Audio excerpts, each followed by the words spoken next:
Goeiemiddag en welkom by die program Woord in Diepte. Vandag hier by my is Eileen, my mede-aanbieder. Welkom hierso. Dankie. Dis lekker om jou hier te hê. So, ons gaan nou begin met die eerste aanbieding van die jaar. In hierdie kwartaal gaan ons bietjie kyk na die uitdagende en goddelike doelwit om hemel en aarde te verenig. En ons gaan bietjie dieper delf in 2 van Paulus se briewe. Wat se 2 briewe is dit? Filippense en Kolossense, en dit is 2 briewe wat hy geskryf het uit die tronk uit. So ons gaan 'n bietjie hierdie kwartaal daarna kyk. En vandag die eerste gedeelte van hierdie 13 weke wat ons nou dit gaan studeer, is een van my gunsteling onderwerpe. Ek wonder as jy dit raak gesien het toe jy jou voorbereiding gedoen het, maar dit is een van my gunsteling onderwerpe toe ek dit raak sien, dus ek is opgewonde. Is jy opgewonde? Altyd. Okay. Sal jy vir ons 'n gebed doen? Dan begin ons die woord in diepte met 'n gebed. Hemelse Vader, ons sê dankie dat ons hierdie voorreg het om die woord te studeer, en ons vra die Heilige Gees nou om ons te help. Leer ons uit die woord uit, Here. Maak ons harte en ons verstand oop, dat ons dit kan verstaan en kan toepas. Hemelse Vader, ons vra asseblief dat U ons sal lei. Ons vra dit in U naam. Amen. Amen. Kom ons maak oop in Filippense 4 vers 4. En ek dink dit is ons hoofteks vir vandag. En dit sê, verbly julle altyd in die Here. Ek herhaal, verbly julle. So, ons het al klaar gesê, die tema van hierdie kwartaal is om die hemel en die aarde te verenig. Christus is die een wat God en mens is. En selfs in die vooruitsig van sy lewe nog in die tuin van Eden, en toe nou deur die dood en sy opstanding, en het ons die voorreg dat ons direk met hom kan kommunikeer. Want na die sonde is daai kontak gebreek, of na die sondeval. En dis hoekom die kernpunt is Christus, want hy is die een wat ons dan verenig. En met sy wederkoms is dit wanneer die volmaakte vereniging sal gebeur. En hy vra ons samewerking in hierdie taak. So in hierdie konteks gaan ons die les begin. En die lestitel is vervolg, maar nie verworpe. Die vraag wat ons sommer daarmee begin is dan, waarom sou ons vervolg word? En hoe kan ons verhoed dat ons verwerp en verlate voel wanneer omstandighede nie gunstig is nie? Vir my wat heel eerste opkom is, ek het al baie keer met Christene gesels, en waar hulle nie verstaan dat hulle deur moeilike tye gaan nie. En dan die vraag wat opkom is, hoekom laat die Here toe, dat ek deur hierdie moeilike tye gaan? Want in baie kerke word verkondig, dat as jy die Here volg, dan sal dit net goed gaan met jou. Ja, hy gaan jou seën. Hy sal jou seën en dit sal goed gaan met jou, en dit gaan net sleg met jou gaan, wanneer jy nie in die Here se wil is nie. En daai beloftes is daar, maar ons lewe in 'n sondige wêreld. So, en die prentjie wat by my opkom, is, gaan dadelik terug, as ons kyk na wat baie van die Jode ook geglo het in Jesus se tyd. Hulle het ook geglo dat as iemand gebore was met, as hy blind is, of doof is, of met een of ander gebrek, dan was dit altyd iets wat hulle verkeerd gedoen het. En weet, hulle moes gesondig het, hulle moes buite God se wil gewees het, as gevolg daarvan, dit is hoekom hulle deur hierdie moeilike tye gaan. Maar ons gaan later, sal ons uitvind, maar dit is nie hoe dit werk nie. Dit is nie die realiteit waarin ons leef nie. Om terug te kom na Filippense 4 vers 4 toe, ons gaan later verder kyk daarna, maar Filippense 4 vers 4, verbly julle altyd in die Here, ek herhaal, verbly julle. Nou wat vir my hier uitstaan, is een woord, wel eintlik 2 woorde, maar een woord wat vir my baie sterk hier so uitstaan, en dit is die woord altyd. Dit kon maklik gesê het, verbly julle in die Here, ek herhaal, verbly julle. Maar Paulus het dit goed gedink om die woord altyd daarin te sit, en hoekom dink jy is dit so? Want juist, dit is nie altyd maklik, of wat is die woord? Dit voel nie natuurlik om noodwendig verbly te wees wanneer die omstandighede nie goed is nie. Ja, en baie keer is dit amper al deel daarvan die prentjie wat ek hier uit hierdie teksvers kry, is dat gaan ons net goed doen wanneer dit maklik is om goed te doen? Gaan ons gehoorsaam wees wanneer dit gemaklik is om gehoorsaam te wees? Of gaan ons altyd die regte ding moet doen, ten spyte van hoe ek voel, omstandighede, wat ook al dit mag wees wat om my aangaan, moet ek nog steeds op 'n sekere manier, jy weet, optree. En ek sien dit in ons kinders se lewe, baie keer vir ons dogtertjie as ons vir haar leer, okay, ons gaan nou nie ongelukkig raak of skree en wat weet 'n emosionele uitbarsting hê as gevolg van omstandighede nie. Verstaan? Ja. Maar dan leer dit ook vir my en dit leer vir jou dat ons moet dieselfde optree. Die voorbeeld gee. Ja, en nie die voorbeeld gee, maar baie keer in ons omstandighede, dat ons dink, ja maar, weet, sy ervaar nog nie belangrike dinge in die lewe nie, soos ons is geregverdig om hierdie emosionele uitbarstings te hê, of wat ook al dit mag wees, want my goed is belangrik. Maar vir haar is dit, haar goed is net so belangrik, verstaan? Vir haar. En soos dit in ons almal se lewe, ons almal dink, ek kan myself regverdig, hoekom ek nie nou gelukkig hoef te wees nie. Hoekom mag nou 'n bietjie nors? Ja, ek kan nou maar nors wees. Ek kan nou maar, wat ook al wat jy in daai geleefies wil insit, hoekom jy optree soos wat jy optree. En ek dink vandag gaan ons bietjie deur die les gaan en ons gaan sien dat kan ons onsself regverdig om te sê dit is okay dat ons negatief kan wees as Christene.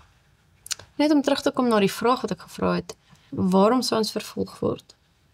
En hoe kan ons verhoed dat ons verwerp en verlate voel in daardie omstandighede?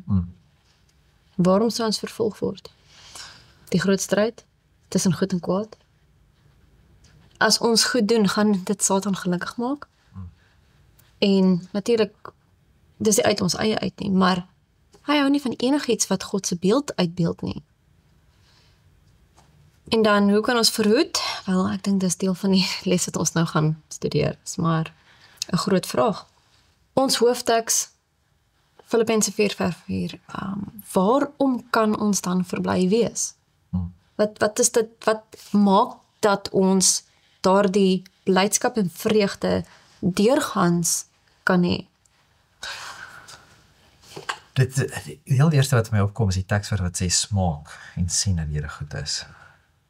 So, dit is 'n ervaring wat ons moet hê met God, en daai ervaring wat ons het met hom, die uitkoms daarvan gaan wees dat ons ware vreugde kan ervaar.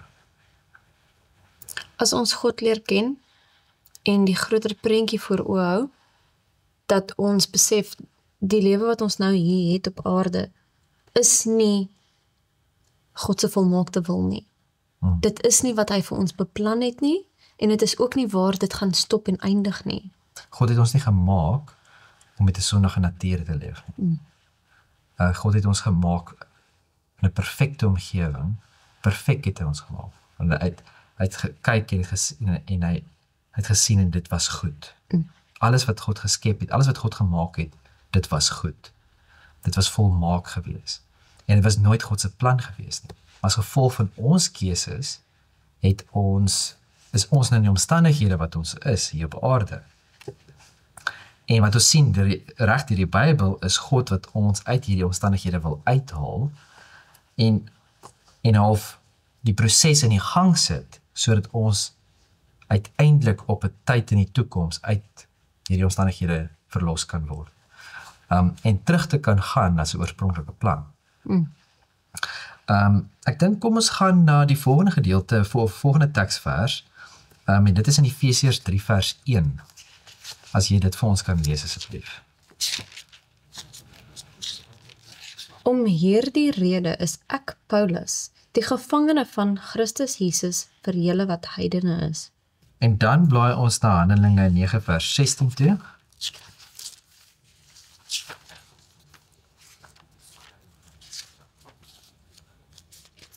Ja, vers 16 sê, want ek sal hom toon hoeveel hy my naam moet ly. Hoeveel hy vir my naam moet ly. Ja. So, ons sien nou hierso die voorbeeld wat vir ons gegee word, dat dit nie altyd net goed gaan nie, nee. Maar kom ons dit hier so konteks, so dit is net na Paulus die Here op die Damaskuspad ontmoet het. En dit was toe hy nog, ek dink hy het net sy sig weer teruggekry, en Ananias het vir hom basies sy roeping van die Here verduidelik. En deel van dit is dat hy gaan vir die Here se naam moet lei. Maar dit is en dan sien ons later in Efesiërs 3 vers 1, waar Paulus praat dat hy gevangene is. Nou kom ons gaan na Korintiërs toe. Korintiërs. 2 Korintiërs 4 vers 7. Maar ons het hierdie skat in erdekruike, sodat die voortreffelikheid vir die krag van God mag wees en nie uit ons nie. In alles word ons verdruk, maar ons is nie teneergedruk nie. Ons is verleë, maar nie radeloos nie. Vervolg, maar nie verlate nie. Neergewerp, maar nie vernietig nie. Gedurig dra ons die doring van die Here Jesus in die liggaam om, sodat ook die lewe van Christus in ons liggaam openbaar kan word. Want altyd word ons wat lewe oorgelewer in die dood om Jesus wil, sodat ook die lewe van Jesus in ons sterflike vlees openbaar kan word. Wat is die doel van lyding? Wel, die heel eerste ding wat by my opkom is, ek hou van oefening doen. Ek kom nie so altyd op die laaste tyd soveel tyd om dit gedoen te kry nie, maar dit is iets vir my baie lekker om te doen. Maar deel daarvan is, ek wil amper sê lyding in hakkies, want jy gaan deur baie moeilike tyd. Dit is nie altyd maklik nie. Jy suffer so klein bietjie as ek die Engelse woord kan gebruik. Maar die uitkoms daarvan is dat jy sterker word aan die einde daarvan. Dat jy fikser is, dat jy gesonder is. En vir my is dit die prentjie wat ek kry wanneer mense sê, hoekom gaan ek deur moeilike tye? Hoekom gaan ek deur lyding? Waarom laat die Here dit toe? Is die heel eerste antwoord wat ek kry daarvan is, as God liefde is, ons weet God is liefde. As ons besef dat God is liefde, en ons gaan deur hierdie ervaring, ons gaan deur hierdie moeilike tye, ons gaan deur lyding, is dit nie net miskien om my sterker te maak, om my aan my karakter te bou. En dit is wat die plan, wat God se plan heeltemal met ons is, van die begin tot die einde van die woord, is ons karakters wat verander moet word. En as lyding deel daarvan moet wees, hoekom dan nie? Die smeltkroes is nie gemaklik nie. En hy sal sit, 'n smelter en reiniger van silwer, en hy sal die seuns van Levi reinig, en hulle louter soos goud en soos silwer, sodat hulle aan die Here in geregtigheid 'n offer sal bring. En ek dink is Petrus wat sê, dat ons is 'n priester, 'n heilige priesterdom. ja, dat ons is 'n nasie van priesters, of 'n heilige priesterdom.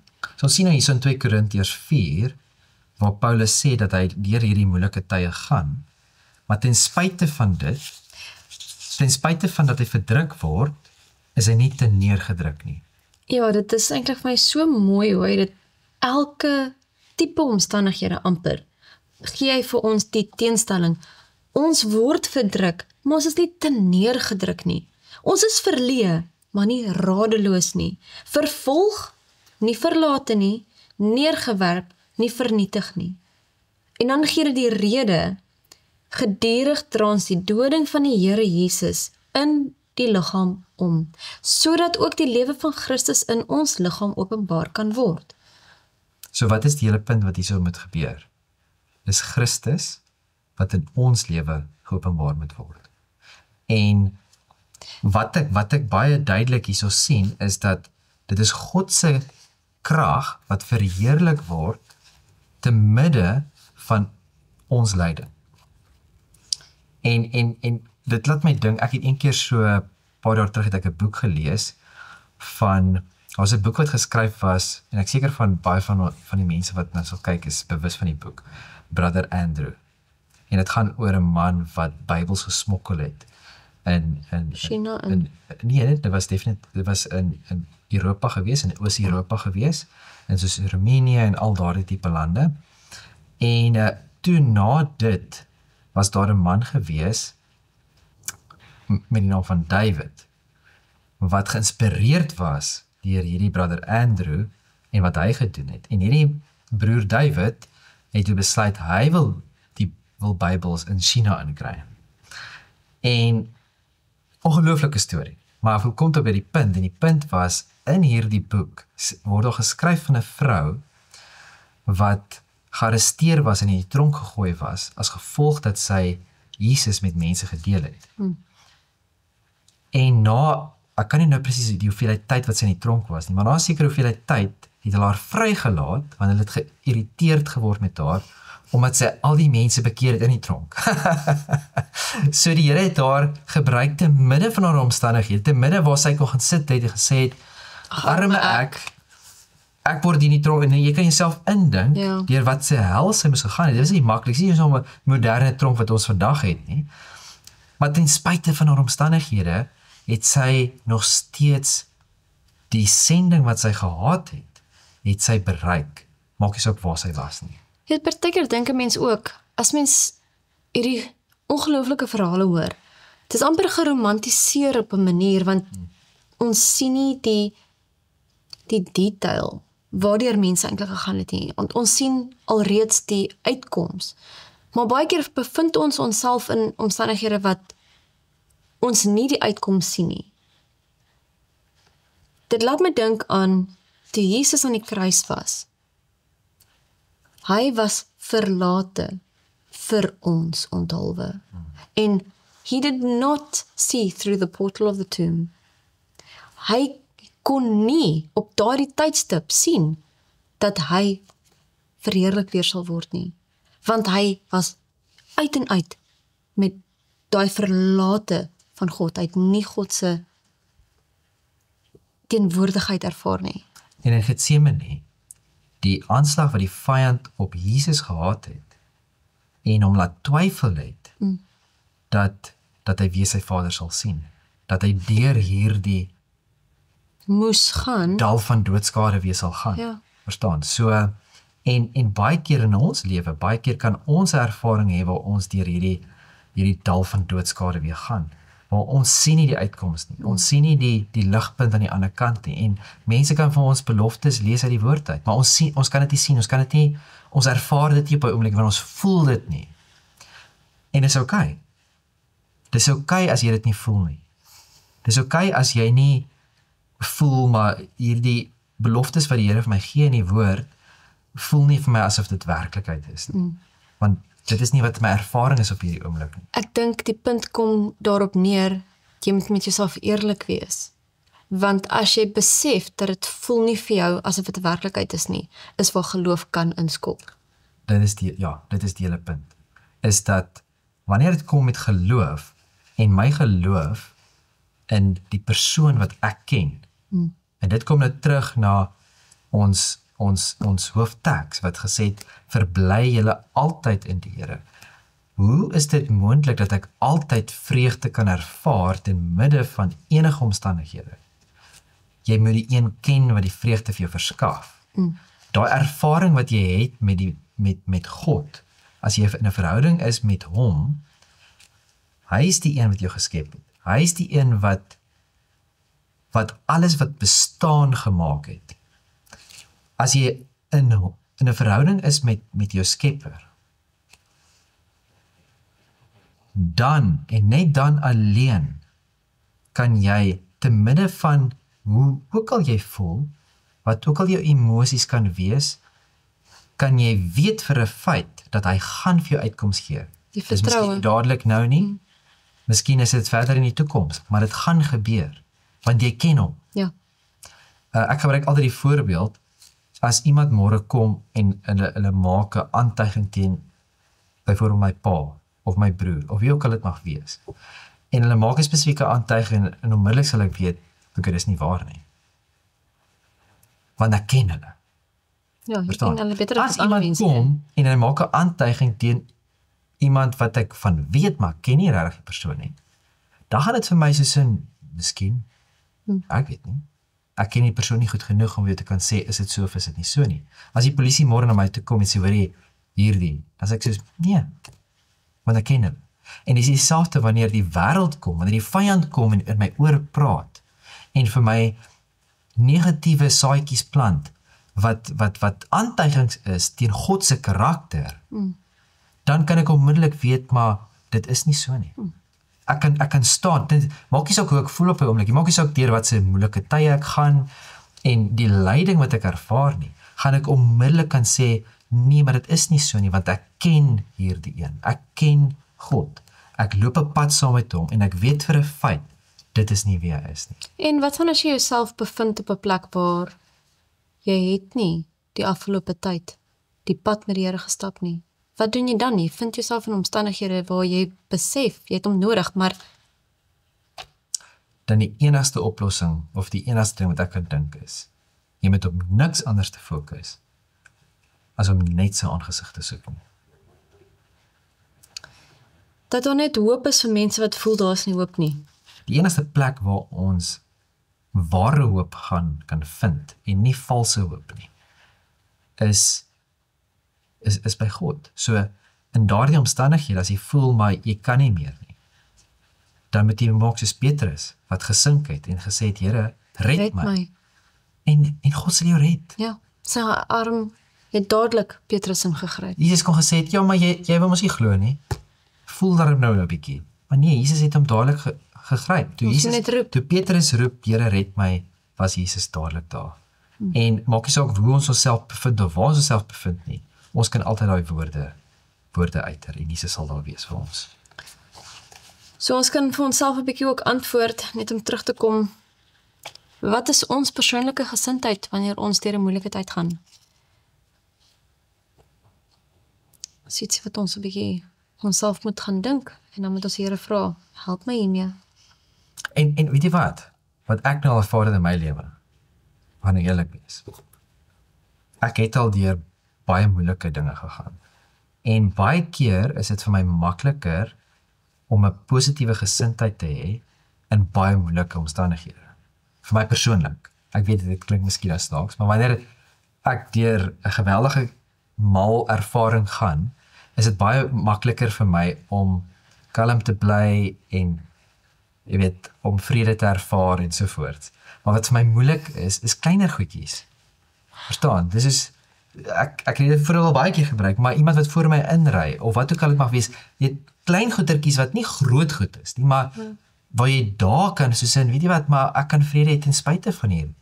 Iemand wat miskien iets kleins aan jou doen of nie groot goed nie. En dan baie keer verloor ons blydskap, ons vreugde, ons vrede wat ons moet hê in daai omstandighede, verloor ons op daai oomblik. En dit is hoekom ons baie keer kan ons sê, ja nee, maar ek is okay, want jy dink in hierdie omstandighede is ek alright. Maar wat van al die ander omstandighede waar dit nie so is nie? En dit is waar ons altyd in koneksie met God moet wees. Vir my, wat uitblink uit jou voorbeeld is dat in die groter dinge besef mens baie keer dat dit noodsaaklik is om oor te gee. In die kleiner dinge dink ons kan dit self hanteer. En dit is die moeilikheid. Nou preek my vrou vir my. So, wanneer ons verwerp en verlate voel in ons omstandighede, is dit nie die realiteit nie. Ons het dit nou gesien. Die beproewinge is deel van ons roeping. En dit wys daarop uit dat ons swak is en God se hulp benodig. Dis juist dan wat die Here naby ons is. Al voel dit nie so nie. Ons kan Psalm 34 gaan kyk. Ek dink is vers 19. Ja. 34 vers 19. Ja. Dit sê, die Here is naby die wat gebroken is van hart. En hy verlos die wat versla is van gees. Sjoe, wat 'n belofte is dit nie? Dat wanneer ons gebroken van hart is, wie is die een wat naby ons is? Ja. En vir baie keer vir my, ons almal het al deur moeilike tye gaan, ons almal het al ons hart wat gebreek is en iemand wat miskien ons in die rug gesteek het, wat ook al dit mag wees, maar baie keer is ons fokus miskien so op onsself en ons omstandighede wat ek deurgaan in my gevoelens, dat ek nie bewus is dat letterlik dat God by my wil wees nie. dat hy daar is om met my te wees deur hierdie situasie wat ek deurgaan. En dan sê dit, en hy verlos die wat verslae is van gees. Sjoe, ek wil graag die volgende een lees, die volgende teks vers 20 wat sê, menigvuldig is die teëspoede van die regverdige. So, hierdie is presies wat ons in die begin van die program gesê het, dat die gedagte wat baie keer gedeel word of gepredik word, dat wanneer jy 'n kind van God is, dan sal dit altyd goed gaan met jou. Hierso sê dit, menigvuldig is die teëspoede van die regverdige, maar dit stop nie daar nie, dit sê, maar uit die almal red die Here hom. Ja. En dit kom dadelik vir my terug aan die teksvers, ek dink dit is in Spreuke wat sê, die regverdige val 7 keer, maar hy staan weer op. Die goddelose val 1 keer. En dat dit daar waar ons opstaan, is nie deur my krag nie. Elke keer wanneer ek val, wat ek deur 'n moeilike tyd gaan, dit is as gevolg dat God daar is, dat die Here daar is vir my, om my te red uit daardie teëspoede. Wat is die aksie wat ons kan uitvoer om ons in hierdie tye te help? Kyk na die voorbeeld van Paulus, toe hy in die tronk was. Hy het gesing. Lofsang en prys gee aan die Here. Dit sal die gemoed en geloof versterk. Jy laat my nou dink, jy gaan moeg word vir my, want ek gebruik altyd dieselfde voorbeelde. Maar hoeveel keer, as ek nou terugdink in die geskiedenis van my lewe, Ek wonder wat hier al uitkom. nee, maar hoeveel keer was dit soos, want ek het die sekerheid van die dag, daai tyd gaan ek oefen, reg, né? En weet jy hoeveel kere wat het gekom, nou nie baie, maar daar is heel wat wanneer dit gebeur, wanneer jy voel soos, ek sien nou lus nie, as soos reg, jy sat, is 'n lang dag, ek sien nou lus nie, maar dan druk jy deur en jy doen dit in elk geval, en dan voel jy fantasties na die tyd, en ek wil amper half dieselfde, hoeveel keer, mag jy miskien in omstandighede wees, wat jy voel, ek is hier nou lus om Bybel te lees, of ek is hier nou lus om lofsange en vrolik op te tree, of jy wat ek sê, wat ek nou, vir die Here gaan loof en prys vir wat, want ek voel nie so nie. Ja, en jy voel die omstandighede, waar is die Here dan? Ja, maar die kere wanneer jy dit wel gedoen het, hoeveel kere nadat jy gedoen het, voel jy nog steeds sleg? Ek kan nie dink aan een keer nie. Ja. So as ons kyk na Paulus se voorbeeld in die tronk, daar in Handelinge 16, wat is die uiteinde van daardie lofsang? Wat is die uitkoms daarvan? Ja. Daar was 'n aardbewing. Wat het na die aardbewing gebeur? Wat het na die aardbewing gebeur? Ek weet En die tronkbewaarder het wakker geword en hy wou homself ombring. Van vers 27, het sê, en die tronkbewaarder het wakker geword, en hy sien die deure van die gevangenis oop was, het hy swaard getrek, en wou homself om die lewe bring, en die mening dat die gevangenis ontvlug het, want daai tyd was dit so gewees, dat as hulle, sy lewe so, hy is verantwoordelik vir die gevangenis, so, maar Paulus met 'n groot stem geroep en gesê, moenie jouself kwaad aan doen nie, want ons almal is hier. En toe hy lig gevra het, spring hy na binne en val bewend voor Paulus en Silas neer. En hy het hulle na buite gebring gesê, menere, wat moet ek doen om gered te word? En ek dink, wanneer ons, maak nie ook waar ons is, mag ons bid en vir die Here vra, dat hy ons in situasies plaas, om te kan getuig, waar ook al dit mag wees. En weet jy wat, miskien kan die Here ons moeilikste omstandighede gebruik, om die grootste uitkomste te bring vir ander mense. Vir baie kere dit kyk ons ons eie lewens en sê, nou, hoekom moet ek hierdie moeilike tyd gaan? Hoekom moet ek hierdie moeilike tyd gaan? Maar miskien gebruik die Here daardie ervaring om ander mense te kan bereik. Ek wil daardie gedagtegang deurtrek, maar kom ons gaan kyk eers na die skrifverband om nie verlate te wees nie. Hebreërs 13, sal jy dit vir ons lees asseblief? Hebreërs 13 vers, die tweede helfte van vers 5, ekskuus, 13 vers 5 en vers 6. Wees tevrede met wat julle het, want hy het gesê, ek sal jou nooit begewe en jou nooit verlaat nie. Daarom kan ons met alle vrymoedigheid sê, die Here is vir my 'n helper, en ek sal nie vrees nie.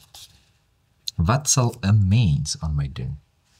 Jesaja 43 vers 2 sê, as jy deur die water gaan, is ek by jou, en deur die riviere, hulle sal jou nie oorstroom nie.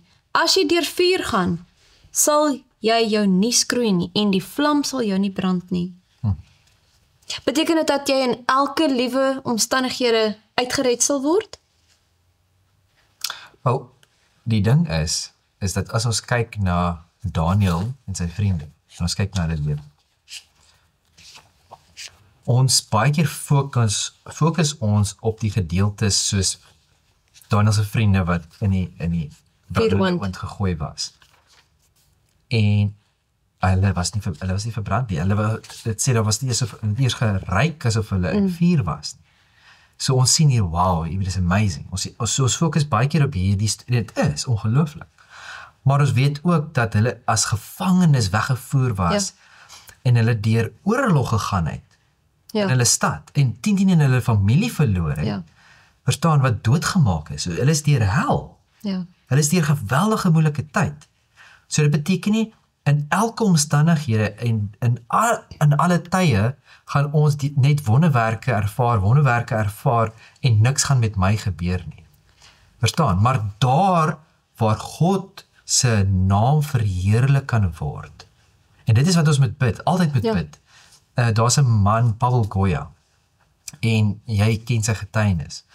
En wat vir my baie keer uitstaan in die manier hoe hy bid, is wanneer hy vir die Here iets vra, dan vra hy altyd dat U naam verheerlik mag word. En dit is altyd wat ons moet vra. Dit maak nie saak wat omstandighede ek is nie, as ek vir die Here vra vir uitkoms, moet ek vra vir die Here dat U naam verheerlik mag word. In ander omstandighede. Kom ons lees dit vir 'n bietjie balans. Jesaja 49 vers 15 en 16. Kan 'n vrou haar suigeling vergeet, dat sy haar nie ontferm oor die seun van haar skoot nie, of skoon hulle sou vergeet, nogtans sal ek jou nie vergeet nie, sê die Here. Kyk, ek het jou in die handpalms gegraveer, jou mure is gedurig voor my. Hierso wys dit vir my net dat daar is tye wat selfs 'n moeder of ouers, as ek dit nou vir algemeen, ons vriende en familie kan ons verlaat. Ons kan deur moeilike tye gaan. Dis nie dat elke omstandighede rooskleurig sal eindig nie. Ja. Maar wie is altyd daar vir ons? Die Here is altyd getrou. Want so ten spyte van mense miskien, is God is altyd getrou. In Handelinge 9 vers 16 praat dit daarvan waar Paulus net na sy Damaskus ervaring die roeping van die Here ontvang. En deel van die roeping sien ons in vers 16 van hoofstuk 9. Want ek sal hom toon hoeveel hy vir my naam moet ly. Deel van sy roeping, deel van sy sending is lyding. So, as ons kyk na Johannes 16 vers 33, dit is een van my gunsteling tekste. 16 vers 33. 33. Dit sê so, dit het ek vir julle gesê, dat julle in my vrede kan hê. In die wêreld sal julle verdrukking hê. Nie miskien nie, dit sal gebeur. Maar hou goeie moed, ek het die wêreld oorwin. Daardie oorwinning gee vir ons moed. 2 Korintiërs 12 vers 9. 2 Korintiërs 12 vers 9 en 10. Nog een van my gunsteling. Hoeveel is daar? Te veel. En hy het vir my gesê, my genade is vir jou genoeg, want my krag word in swakheid volbring. Baie liewer sal ek dus in my swakhede roem, sodat die krag van Christus in my kan woon. En dan vers 10 sê, daarom het ek behaag in swakhede, in mishandelinge, in node, in vervolginge, in benoudhede, om Christus wil. En daar's die kernwoord, om Christus wil. Want as ek swak is, dan is ek sterk. Nie deur my eie krag nie, maar deur Christus se krag. En die hele fokus is nie op onsself nie. Ja. As ons ons swakheid besef, dan kan ons vir sy krag vra. Dan kan ons op sy krag steun. Maar ek Wat dink is dit wat weer opkom as jy hierdie gedeelte lees? Want as ek hierdie gedeelte lees, dan wat by my opkom, is as ons kyk na die geskiedenis van Israel, en die oorwinninge wat God vir hulle bewerkstellig het, in al die oorloë wat hulle gehad het. As ons kyk na die voorbeeld van Gideon. Gideon het gekom, Jesus het vir hom gevra, luister hierso, hierdie is wat jy moet doen. En hy was bang, hy wou dit nie doen nie. ja. En geleidelik het hy al hierdie mense bymekaar gekry om saam met hom dit te gaan doen. En dis die God vir hom is te veel mense. En hy sê maar, kyk hoeveel is die vyand, nee, maar God sê nie is te veel. En so geleidelik, al hoe minder, Tot net 300 mense is, teer al hierdie honderde duisende ander, en God gee vir hulle oorwinning. Want dit is nie deur ons krag nie, dis nie deur ons wysheid, ons slimmigheid, ons kennis en ons hoe wonderlik ek is nie. Nee, dis deur God se krag wat ons oorwinning behaal. En om Christus wil. Ja, sjoe.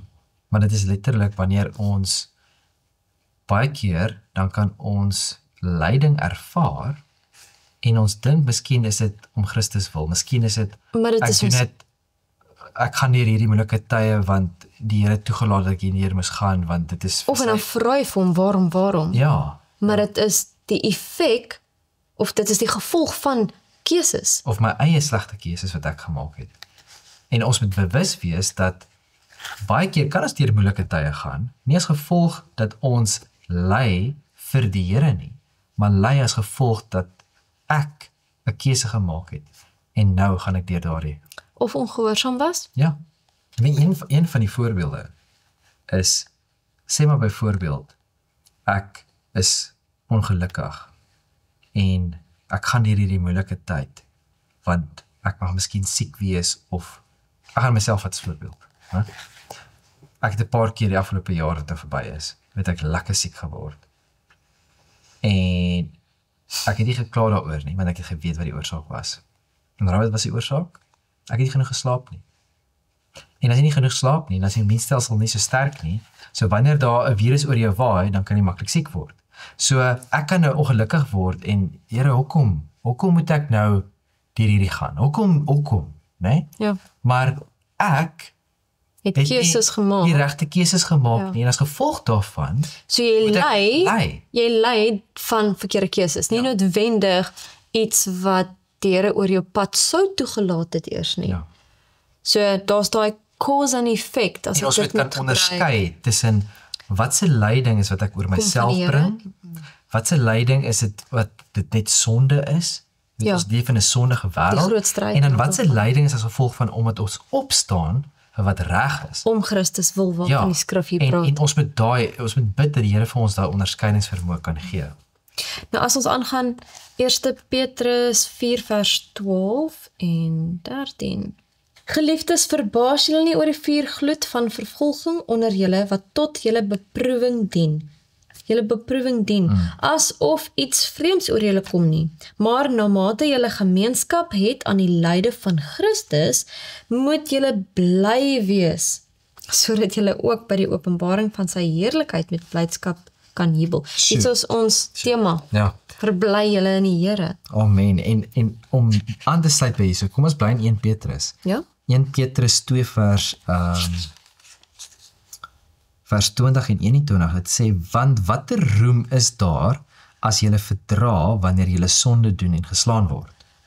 Maar as julle verdra wanneer julle goed doen en ly, dit is genade by God.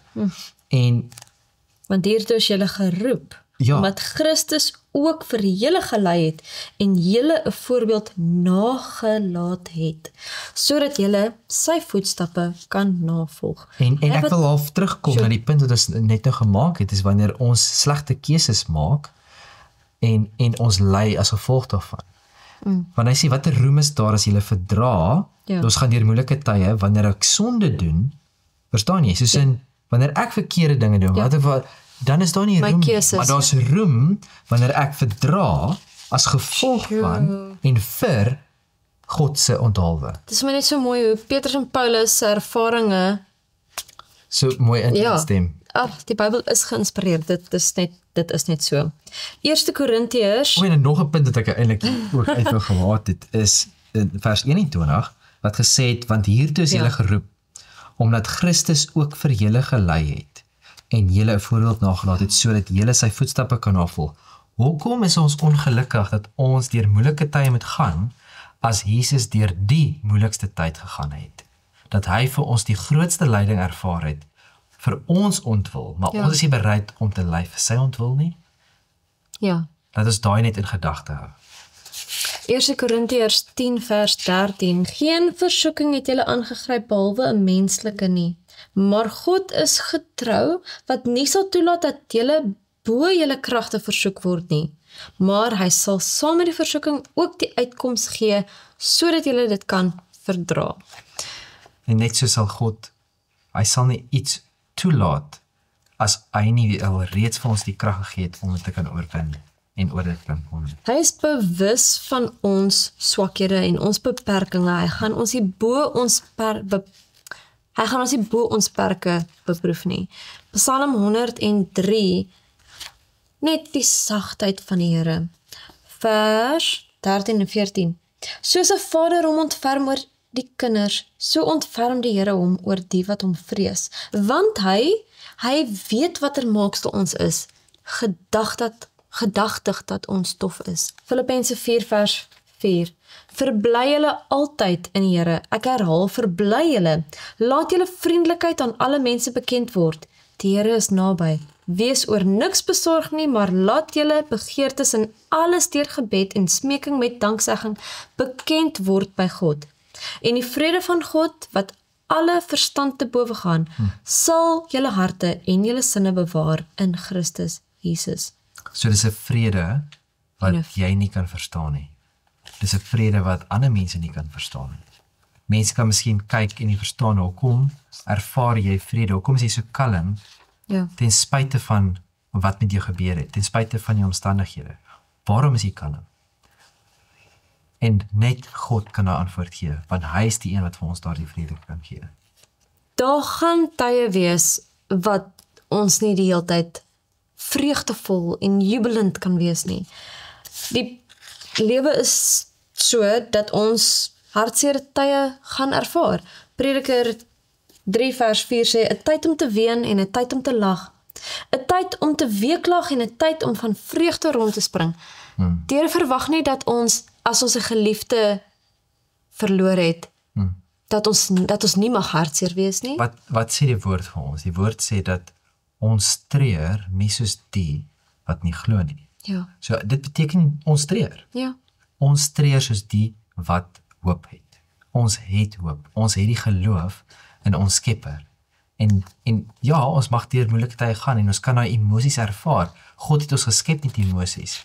Maar ons gaan weet dat God is sterker as ons emosies. God is sterker as ons omstandighede. En as gevolg daarvan het ons die hoop. Filemon is nogal 'n interessante karakter. Dit is 'n baie kort boekie. Basies is dit 'n slaaf wat weggehardloop het, wat Paulus ontmoet het, wat bekeer het. En toe sê Paulus, gaan terug na die man wat jou besit. En ons gaan nou nie ingaan oor die slawe bedryf nie. Dis 'n ander onderwerp. Wat ek hier wil uitbring is dat miskien is daar, want ek lees nog vers 15. Want miskien is hy om hierdie rede 'n tydjie van jou geskei dat jy hom vir dit altyd kan besit. En dit laat my net dink dat miskien as ons lyding ervaar, is dit vir iets groter. Dit gaan nie net oor ek en my en ons wat dit ervaar nie. Dit gaan dalk oor hoe kan ek iemand anders bemoedig? Hoe kan ek iemand anders bedien deur my ervaring wat die Here toegelaat het? En as ons kyk na Josef as voorbeeld. Hy was verkoop gewees as slaaf. Hy het gewerk as 'n slaaf en toe word in die tronk gegooi en dis al hierdie dinge wat met hom gebeur en dis nie asof hy enigiets verkeerd gedoen het dat hy dit nou verdien het nie. Ja. Maar God het toegelaat dat hierdie ding met hom gebeur het sodat God hom op 'n plek kon plaas sodat hy sodat hy sy volk kon red. Dieselfde met Esther. Ja. En hoeveel keer is ons nie miskien in omstandighede waar ons die punt mis, hoekom God ons daar geplaas het, want ons fokus is so op onsself, dat ons nie onsself bereid stel dat God ons kan gebruik op daardie stadium nie. Daar is 2 vrae wat ek hierso het. Is daar dalk omstandighede waarin jy jouself geboei vind? Of is daar dalk iets waarmee jy ander mense in boeye sit? Daar's 'n gedeelte in Desire of Ages, 'n boek wat ek kan aanbeveel. And those who are themselves compassed with infirmity should be able to have compassion on the ignorant, and on them that are out of the way. Having been in peril themselves, they are acquainted with the dangers and difficulties of the way, and for this reason are called to reach out for others in like peril. There are souls perplexed with doubt, burdened with infirmities, weak in faith, and unable to grasp the unseen, but a friend whom they can see, coming to them in Christ's stead, can be a connecting link to fasten their trembling faith upon Christ. We are to be laborers together with the heavenly angels in presenting Jesus to the world. Sure. Ons is so geneig om in onsself vas te kyk, dat ons nie die geleentheid sien, dat ons iemand anders kan seën, of dat ons ander mense kan bemoedig deur ons ervaring nie. Mag ons dan deur God se genade ons boeye en beproewings deur 'n ander lens sien en die geleentheid eerder raak sien wat ons daardeur het om ander mense te seën en te bemoedig. Hoe ons ander kan dien en mag ons dan verheug wees want hy het reeds oorwin en die stryd is amper verby. Hy het dit al reeds gewen. Daar is 'n gedeelte wat ek baie graag wil deel en dit het vir my baie uitgestaan, soos wat ek vroeër genoem het, my eie ervaring, en dat ons kan bid en vir die Here vra, Here, help my, verander my, sodat ek my omstandighede, my lewe anders te kan raak, die wêreld om my anders te kan raak, soos wat jy genoem het, met daai lens, sodat ons die mooi in die lewe en in die wêreld kan raak sien, ten spyte van ons omstandighede. Dit sê so dat it is a law of nature that our thoughts and feelings are encouraged and strengthened as we give them utterance. While words express thoughts, it is also true that thoughts follow words. If we would give more expression to our faith, rejoice more in the blessings that we know we have, the great mercy and love of God, we should have more faith and greater joy. No tongue can express, no finite mind can conceive the blessings that results from appreciating the goodness and love of God. Even on earth we may have joy as a wellspring, never failing, because fed by the streams that flow from the throne of God. Then let us educate our hearts and lips to speak the praise of God for His matchless love. Let us educate our souls to be hopeful and to abide in the light shining from the cross of Calvary. Never should we forget that we are children of the heavenly King, sons and daughters of the Lord of hosts. It is our privilege to maintain a calm repose in God. Kom ons bid saam. Here, dankie vir U goedheid. Dankie dat U getrou is. Help asseblief dat ons getrou sal wees. Maak nie saak deur watse omstandighede ons gaan nie. Here, help asseblief dat ons die goedheid sal raak sien en sal uitleef. Here, dat ons U lig sal uitleef in hierdie donker wêreld. En al gaan ons deur die dal van doodskaduwee, Here, dat ons altyd sal opkyk en U aangesig sal soek. Bid ek in U naam alleen. Amen.